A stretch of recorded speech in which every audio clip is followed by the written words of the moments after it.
Hello, everyone. My name is Nina, and I'm a host avatar for Mursion. At Mursion, we use virtual reality simulations that feature conversations with avatars such as myself to teach essential workplace skills, from leadership development, diversity, equity, inclusion, customer service, and so much more.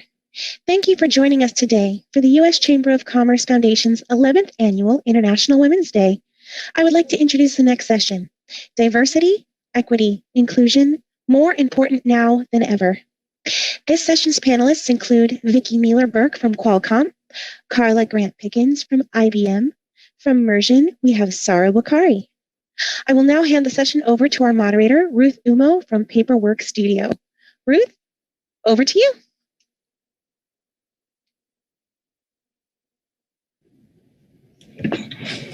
Good afternoon, everyone, and a hearty welcome to my esteemed panelists. We have much to discuss, so let's delve right into the conversation at hand. The pandemic's disproportionate impact on marginalized communities, as well as the ensuing civil unrest that swept the nation, if not the globe last year, has really prompted corporate leaders to change how they broach the subject of diversity, equity, and inclusion. For all of my panelists, how has your work in the D&I space changed over the course of the last year? And perhaps, Vicki, you can kick this one off. Sure. Thanks, Ruth. It's nice to be here. Well, 2020 was really a pivotal year for diversity, equity, and inclusion for a lot of reasons, obviously starting with the pandemic. And most of our companies literally went home overnight, something that we would have spent years studying and trying to understand the impacts. We just had to do it. Inclusion became paramount right at the very, very beginning. Leaders needed to be more visible. We needed to really extend the thought of health and safety of our employees, keeping themselves safe, keeping their families safe, and kind of reaching out and making sure that we were connecting virtually through our online environment. So inclusion just really escalated. And I think we really raised the whole idea of empathy as well, because we got to see our coworkers struggling with dogs and kids and trying to balance all the unknown issues, especially at the beginning of the pandemic. So again, I think that heightened awareness. And then in the May time frame, on May 25th, when George Floyd was murdered, it gave a different heightened awareness to the importance, of talking about difficult topics, and really our leaders kind of stood up and reached out, and we continued to have more difficult conversations than we'd ever had as a company. And again, I think those things are never going to go back to the way they were.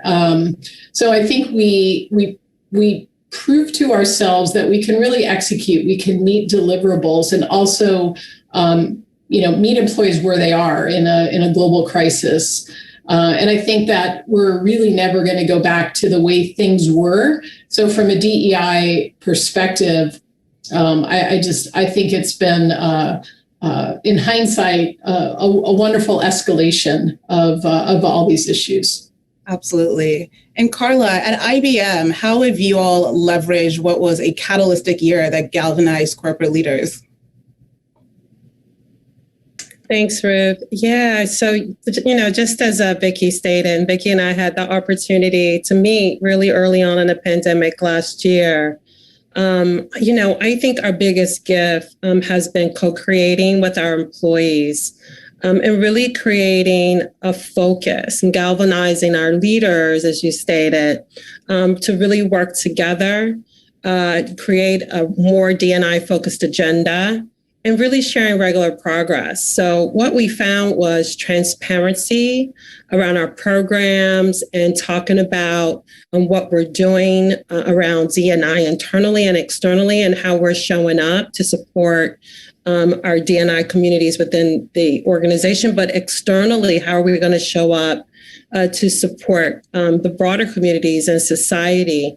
We just really found that transparency plus accountability plus action created this greater trust. And so we really started with really having meaningful conversations after George Floyd was murdered around the Black community. We asked all of our leaders to reach out to their Black employees, have a conversation. And it was as simple as, asking how they were doing, what help did they need, and if there was any additional support that they could provide. And so we began to have embrace sessions so that people could share their voices. We had an IBM Black Voices series where our Black community really began to share their point of view on the challenges that they faced in their communities and how they covered in the workplace.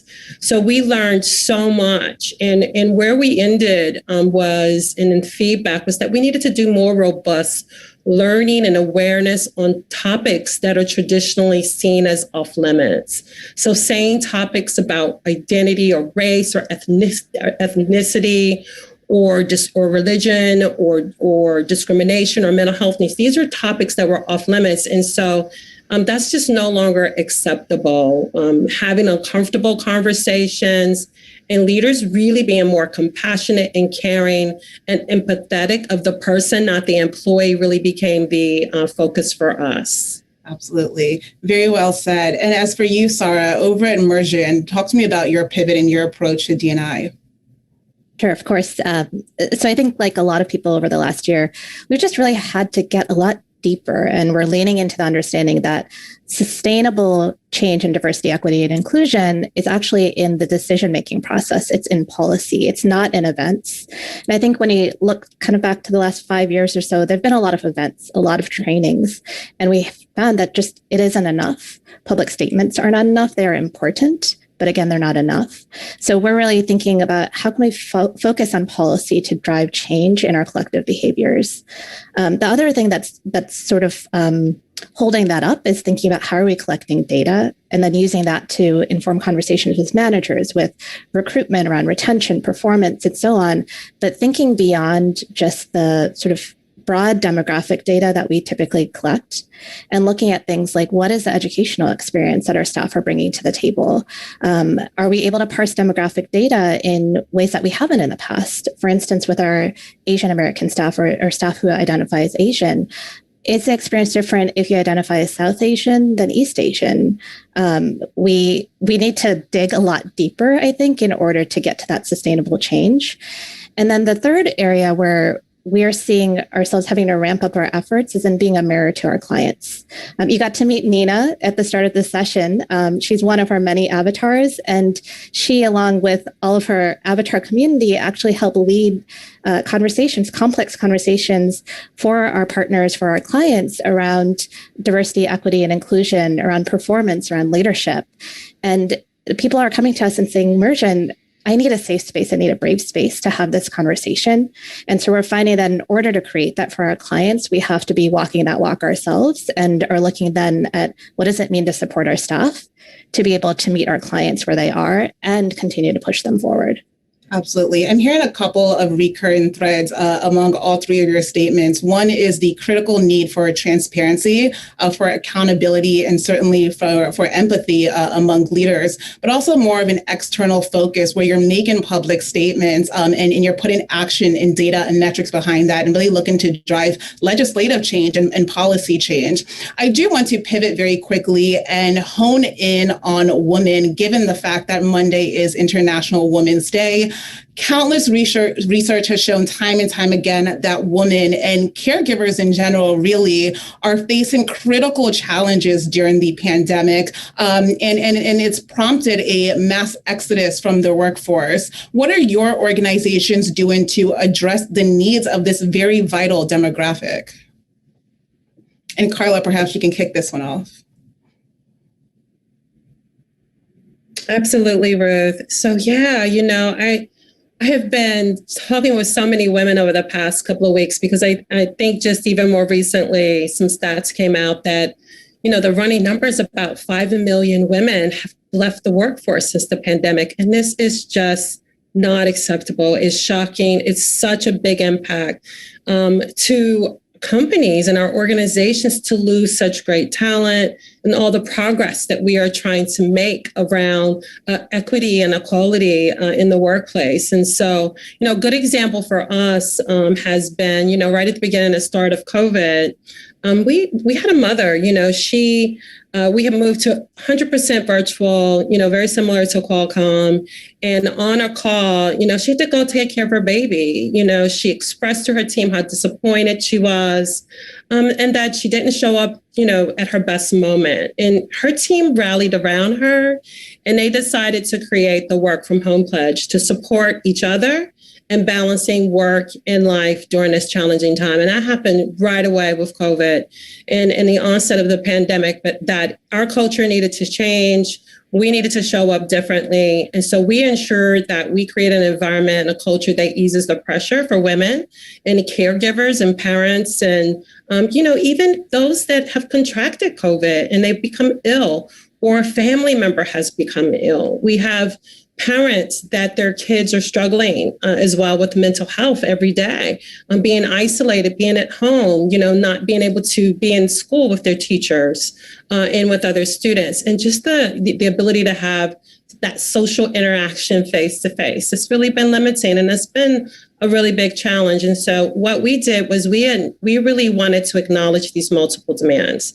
And so we worked with our women's community. We did kind of like a crowdsource, and we asked them about what are your needs? We asked parents, and we did a COVID support channel, and we got a lot of great feedback. And so we acted really quickly, and we changed benefits around providing additional leave and time off, just for flexibility, mental health days, to take care of family members, to take care of children. We offered flex work days, so you could figure out your work day and how you wanted to show up. If you needed to take time to, like the previous speaker said, to be teacher or cafeteria worker, that was something that was a real focus. And we also provided additional daycare services around the world where needed, emergency daycare services, of course, in safe environments.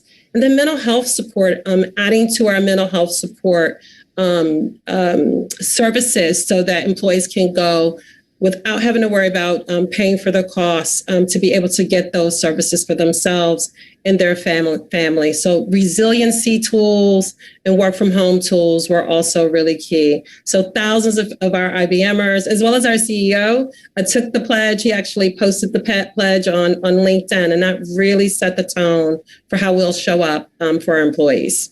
A very comprehensive 360 approach. Thank you for that, Carla. And Mursion, Sara, what resources are you all offering women? So a few different things. We took a step back and said, what can we audit of our internal policies? And where can we make those changes, similar to what Carla shared, that will support our working families?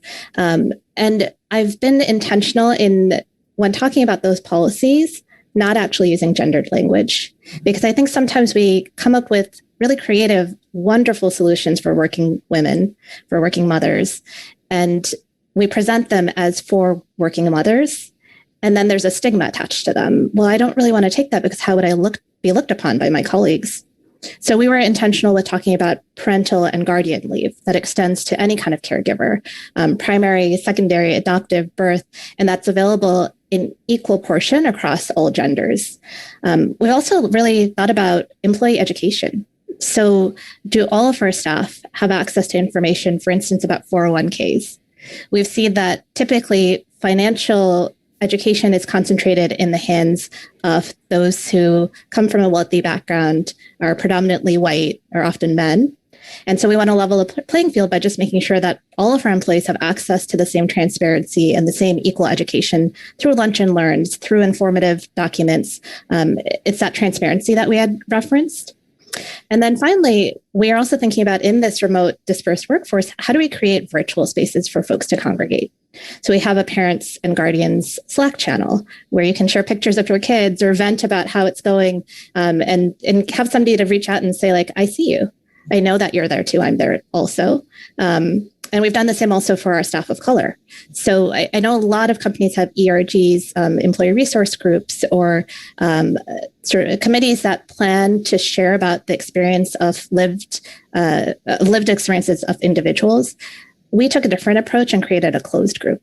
So it's a closed staff of color group in order to congregate and fellowship so that we can find strength in one another through that shared experience, and then go back and tackle what the rest of the workday looks like. Because the pressures that women and women of color especially feel in the workplace are just different. And sometimes we need to create those spaces even virtually for our staff. Absolutely. And lastly, Vicki, I mean, what offerings are you all presenting to caregivers across Qualcomm, irrespective of gender, as Sara noted? Yeah, a lot of commonalities really between what Carla presented and what Sara presented. We looked at our policies. We looked where we could expand those policies. We created like crisis child care policy that we didn't have in place before. People were looking for, their high school neighbors that were going to school to watch their kids in the afternoon. These are all non-typical services. And so, we really tried to look and adapt our policy. We created a charge code for employees to just tell us, I can't work because of COVID.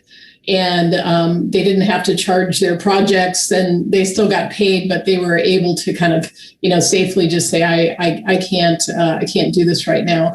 I think the one thing I would add on top of, all the great input that you've already heard from Carla and Sara is we have a lot of policies, and there's still some stigma about using those policies. There's stigma about fully utilizing family time off. And what will my boss think? What will my coworkers feel like I'm bailing on them? We're in a really important project. What will someone say if they actually know I'm using some of our mental wellness resources, or I'm talking to through our employee assistance program? And so we've been focusing a lot on trying to destigmatize and allow people and make sure they actually even know about all the great policies that they have to take advantage of it. Some people thought if they took leave, their pay goes down to 25%. So we had to spend a lot of time saying, we have these for a reason. It's because we want you to stay, and we want to get you through this very difficult time, and trying to make it okay. And then also educating our managers so it's not just high-level leaders. So I think that was another piece that we added. We added an ally program around mental wellness, where we actually allowed employees to get trained to just be more educated when their coworkers come to them with an issue. I think Accenture says 61% of employees will go to a coworker first before they'll utilize actually the resources that a company has. And so we got all kinds of employees raising their hands saying, I want to be an ally. And they put the logo in their signature on their email so people can kind of identify them. So I think those are some additions to some of the things that Carla and Sara had already mentioned.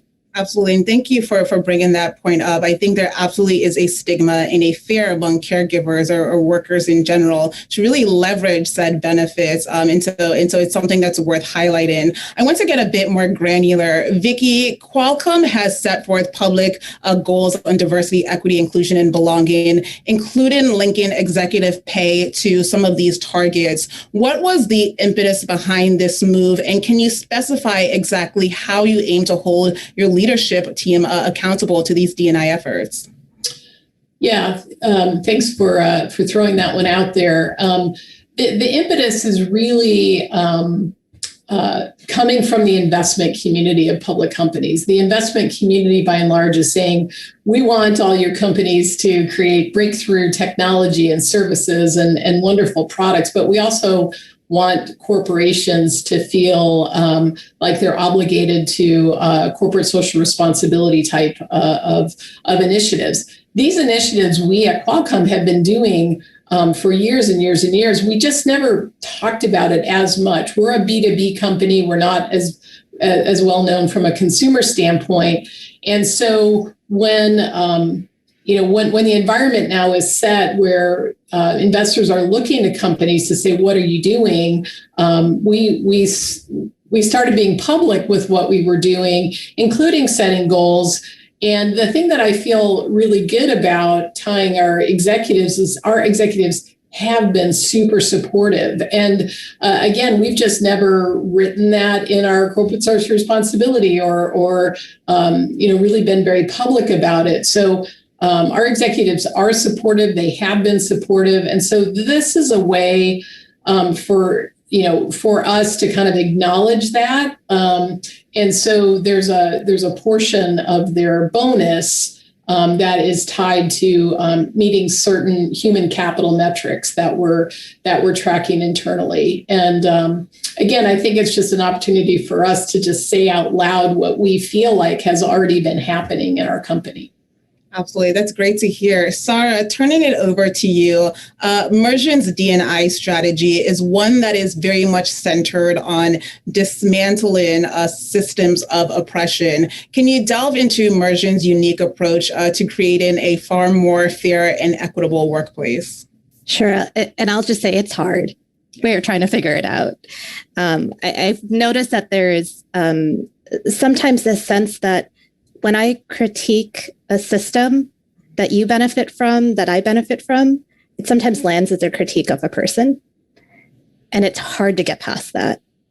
And so what we're trying to do is being okay with mistakes, being okay with not having answers. There is an article that we've shared across our leadership team and across Mursion that has been helpful as a starting place to have these conversations. The article is The Characteristics of White Supremacy Culture by Kenneth Jones and Tema Okun.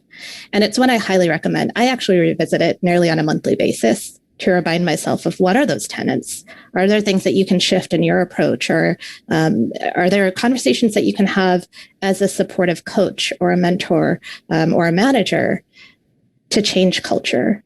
So those are some small ways that we're pushing on that. And our clients also, again, they come to us and they say sort of in the same way that Vicki alluded to, that sometimes managers just aren't comfortable having these conversations. They may not have been approached about leave policies in the past, and they need practice with how to navigate that sort of tricky, unknown space. And so we create that for our clients through a simulation. We're actually going to do a little demo at the end of this session. So folks are interested, they can jump into that and interact with our avatars and see how responsive they really are to the moment and how realistic and authentic it feels. And we put a lot of care into developing the personas, the characters who are meeting you, so that they feel like your colleague, they feel like your manager, they feel like your next door neighbor.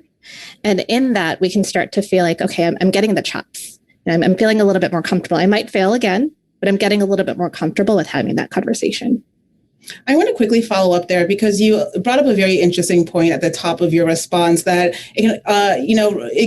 one can often feel defensive when systems of oppression are being critiqued or being highlighted. How then do you navigate that and obtain buy-in? Mm-hmm. Such a good question, Ruth. I'm going to probably ask my colleagues Vicki and Carla to weigh in on it as well. But I think it's looking for sponsors in your organization who will back you up and remind you that these are the conversations worth having, and it will help elevate those voices. I have a colleague of mine who actually just reminded me this week of the power pose. If you're unfamiliar with that, before you go into a difficult meeting, you just put your hands on your hips and give a deep breath and feel a little bit stronger before you walk into those conversations. It's in the little behaviors and the ways that we support each other. I think that we start to see some traction there. And it's also giving grace when somebody feels defensive and saying, just like I'm asking you not to take it personally, I can't take it personally either. This is hard work and our power systems are shifting. And that's going to create a lot of dissonance for folks. So I don't know that that's a clear answer, Ruth, but it's a work in progress. Well, I'll asking you shall receive. I'll throw this question over to Carla and Vicki, and they can certainly chime in. It seems as though you've managed to get quite a bit of buy-in, at least at the executive level, but I often hear that D&I can sometimes die in middle management. So how do you deal with those who they're probably very supportive of diversity and inclusion, but they're focused very much on the job at hand and over time, they can be a bit more apathetic? Yeah, I'm with Sara. This is hard work, and she's spot on. You did great, Sara. I think, as Sara stated, you have to meet people where they are, and you have to tell them the importance of this work. They need the education and the awareness and the facts, because I think we deal in so many myths where people are passive, or they say, well, we don't need to do that. There are not enough technical women in the market, or we can't find the talent. It doesn't exist. You have to really continuously debunk myths, and you have to say why the work's important and what the value of the work is going to be to that organization, to that organization's creativity and revenue growth and innovation, to really have these diverse and inclusive teams. So I just think that work has to be continuous with, like you said, the middle managers and the leaders. I think once you give what you're going to do as your plan and your goal, and you give it to your teams and your employees, they are going to co-create and work in agile teams to get it done together and hold their leadership accountable as well. And so that's what we're seeing different. Both very actionable and replicable strategies. Well, Carla, let's keep the conversation going. IBM has long been at the forefront of D&I. Well before the events of 2020 made social justice and corporate social responsibility a priority for brands worldwide. You've been with the company for roughly 18 of those years. Can you share a key learning or some key learnings from IBM's history as it pertains to diversity and inclusion? Yeah, absolutely. So I've actually been in the company 22 years because I lived in Asia for almost 4 years. And so I like to claim all my years of service. As you should. We're a 110-year-old company. And you're right. We have really been a pioneer in this space, but the work is still left to be done. We are still growing. These crises have had us to really kind of rethink the way that we have done things and really what we have to do differently, because our history around fighting for equal rights, advocacy, as Sara is stating, it really is about advocacy and legislation. And we really have been at the forefront and our CEO of really being focused in on education, skills in STEM. We always have opportunities in jobs in STEM in the U.S. I think roughly, we could have up to 200,000 jobs in this area. And so we need people with those skills.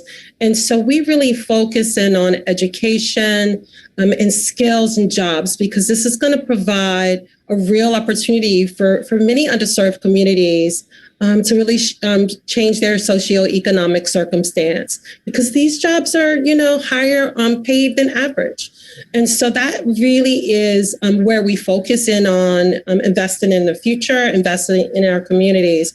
And we do that through, many programs that have really worked for us. And one that I'm really proud of is our PTech program. It's in its 10th year, and it really does focus in on 9th through 12th grade and getting your AA degree. So you don't need a traditional 4-year degree to do many of the jobs in techs, which often make people feel that they aren't qualified. And so we've removed that requirement for greater than half of our roles. And this really gives an opportunity for people who are in the workforce that want to reskill, and people in the workforce or in high school who really want to go into tech but need maybe skills or certification. And so this program focuses in on high school, internship, apprenticeship, and we have over 150,000 students in about 200 schools globally in this program. So we've doubled down. And we're going to do 2x more across the U.S. of students and double the number of states that we're in. And we're going to have 1,000 internships this summer of these PTech students in our halls virtually, unfortunately, because we normally would do that face to face. We're also partnered with 110. It's called 110, and it's about 39 companies that are going to help create 1 million jobs over the next decade for Black workers.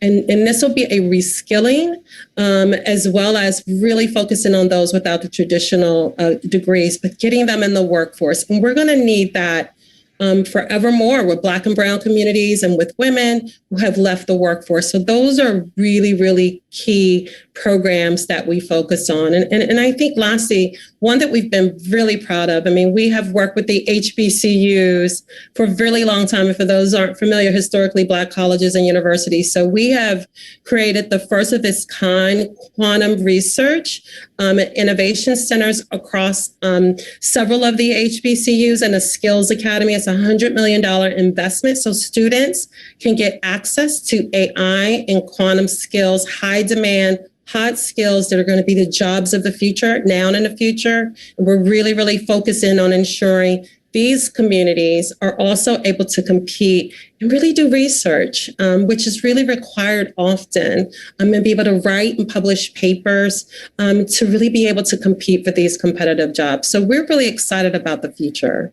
Absolutely. Well, D&I is a multifactorial problem that certainly requires a multifactorial approach. I know that this focus on skills-based hiring really does help to expand the talent pipeline. It seems that that's IBM's approach, which is fantastic.